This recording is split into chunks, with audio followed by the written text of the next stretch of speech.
Frères et sœurs, le Seigneur appelle Samuel alors qu'il est un enfant. Sa manière de l'appeler est tout en délicatesse. Dieu, du haut de sa grandeur, aurait pu le secouer en lui disant « Allez, Samuel, debout, j'ai à te parler, lève-toi ». Non, nous voyons Dieu se pencher doucement vers Samuel et murmurer pour ne pas l'effrayer « Samuel, Samuel ». Sans la présence du prêtre Élie, Samuel n'aurait pas su répondre à l'appel de Dieu. Dans tout appel, il y a toujours une intervention d'une troisième personne. C'est une relation trinitaire, gage de la véracité et de la validité de l'appel. Il y a un peu plus de 15 ans, aux aurores, j'entendais une voix qui me réveillait et me disait de me mettre en marche. Il est vrai que j'ai beaucoup reçu de la joie et de l'amour. Et je m'interrogeais comment partager toutes les grâces que j'ai reçues. Alors, quand cette voix s'est manifestée, je ne savais comment répondre. J'ai bien compris que Dieu, avec une très grande délicatesse, attendait ma réponse en toute liberté. Au bout de quelques mois, un matin, je lui ai dit « Seigneur, je veux bien, mais fais-moi comprendre précisément ce que tu attends de moi. Sois direct et clair, car je suis sourd. » Cela n'a pas traîné. 2 semaines plus tard, à la sortie d'une messe, dans une région très éloignée de Lambesc, le diacre que je ne connaissais pas et qui participait me salue en me disant « Je ne sais pas pourquoi, mais il faut que je vous lui dise, vous êtes appelé à être diacre. » Quel n'est pas mon étonnement, même si au fond de moi cela faisait écho à la voix du matin. Alors, avec Élisabeth, mon épouse, nous avons cheminé et discerné ensemble. Oui, c'est par la grâce du baptême et du mariage que j'ai la joie aujourd'hui de servir Dieu et son Église comme diacre. Nous sommes tous appelés, non pas à cause de nos mérites, mais parce que Dieu a un projet pour chacun de nous. Par notre baptême, nous sommes à la fois prêtres, prophètes et rois. Prêtres comme invités à prier, célébrer, louer Dieu. Rois comme serviteurs de tous. Prophètes pour partager, propager la parole de Dieu autour de nous. Il n'est pas nécessaire d'être âgé, fort, puissant ou compétent pour être appelé. Non, et c'est bien le paradoxe habituel. C'est dans la faiblesse humaine que Dieu se manifeste. Bien sûr, pour répondre à l'appel, cela demande d'être dans l'écoute et dans une disponibilité totale. À 4 reprises, Samuel répond « Me voici ». Il termine à la quatrième fois par « Parle Seigneur, ton serviteur écoute ». C'est la réponse d'adhésion libre de l'enfant que Dieu attend pour poursuivre son projet d'alliance avec l'humanité. Dieu s'appuie sur des cœurs simples, humbles et innocents pour répandre son amour et agir dans le monde. Dieu appelle chaque homme et femme par son prénom. Au moment du baptême, le célébrant demande aux parents quel prénom ils ont choisi pour leur enfant. Pour des adultes, l'Église appelle chaque catéchumène par son prénom. Celui-ci répond « Me voici ». Ce rituel est très important.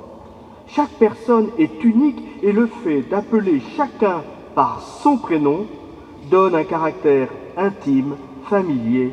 Le fait de nommer permet à l'autre d'exister, d'être aimé pour ce qu'il est vraiment. Donner un prénom à un enfant, c'est le faire exister. C'est reconnaître en lui qu'il est unique, qu'il est vivant et qu'il est appelé à aimer et à être aimé. Quand Colton, un petit garçon de 4 ans, tombe gravement malade, il va vivre une expérience dite de mort imminente. Il rencontrera Jésus, puis son grand-père, mort avant sa naissance. Il rencontrera aussi une petite fille sans prénom, qui le serrera tendrement dans ses bras en lui disant être sa grande sœur. Elle est décédée des suites d'une fausse couche. Elle demandera à son petit frère de dire à ses parents de lui donner un prénom. Ceux-ci sont surpris car ils n'en avaient jamais entendu parler, ils n'avaient jamais parlé de cette petite fille à leur petit garçon. C'est important de donner un prénom aux enfants qui n'ont malheureusement pas vu le jour.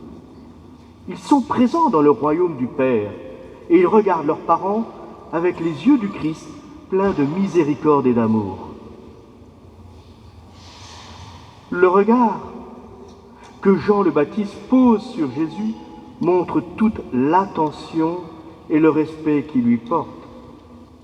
Poser son regard, c'est voir au-delà des apparences, c'est contempler dans l'autre ce qu'il est réellement, c'est percevoir la merveille qu'il est tel qu'il est façonné et aimé par Dieu. Jean le Baptiste reconnaît en Jésus le Messie, qu'il voit aller et venir. Il comprend qu'il est celui que le peuple juif attend. Dans l'évangile de ce jour, Jésus pose son regard sur Simon-Pierre. Jésus connaît sa fougue et son tempérament de feu. Simon n'est pas un tiède, et c'est cela que Jésus aime. Il connaît la profondeur de son cœur et sa disponibilité à accueillir sa parole. Non seulement il le couvre de tout son amour, mais aussi il lui donne une nouvelle existence en le nommant Pierre. Et moi, je te le déclare, tu es Pierre, et sur cette pierre, je bâtirai mon église, et la puissance de la mort ne l'emportera pas sur elle. Sur l'invitation de Jean le Baptiste, André et Jean sont invités à suivre Jésus. Jésus se tourne vers eux pour leur demander « Que cherchez-vous » Jésus invite ses interlocuteurs à un déplacement. Il les invite à le suivre. « Venez et vous verrez ». Jésus nous invite à nous mettre à son école, l'école de la mission. Jésus commence par s'adresser à nos consciences, à nos intelligences, à notre liberté. La question de Jésus est une question ouverte. Elle ouvre au dialogue. Oui, notre Dieu désire entrer en dialogue avec chacune et chacun parce qu'à ses yeux, nous avons du prix. Ce dialogue, nous l'aurons si nous acceptons de marcher avec le Christ. C'est dans cette marche avec Jésus que nous découvrons qui il est. Dieu a choisi de s'engager avec l'humanité, d'engager avec l'humanité une relation, une conversation que la Bible raconte en une histoire d'alliance. Quand Jésus dit « Venez et vous verrez », il nous dit que c'est dans cette conversation avec lui que Dieu laisse comprendre quelque chose de lui-même, comme l'a écrit le cardinal Jean-Marc Aveline. Jésus nous propose de se mettre en chemin avec lui. Venez et vous verrez. Imitons le Christ en tout ce qu'il fait, car il est la source de la vie. Il est la vie, et si nous le suivons, nous vivrons et nous demeurerons en lui, et lui demeurera en nous. Ainsi, avec lui, nous serons dans la demeure du Père. Amen.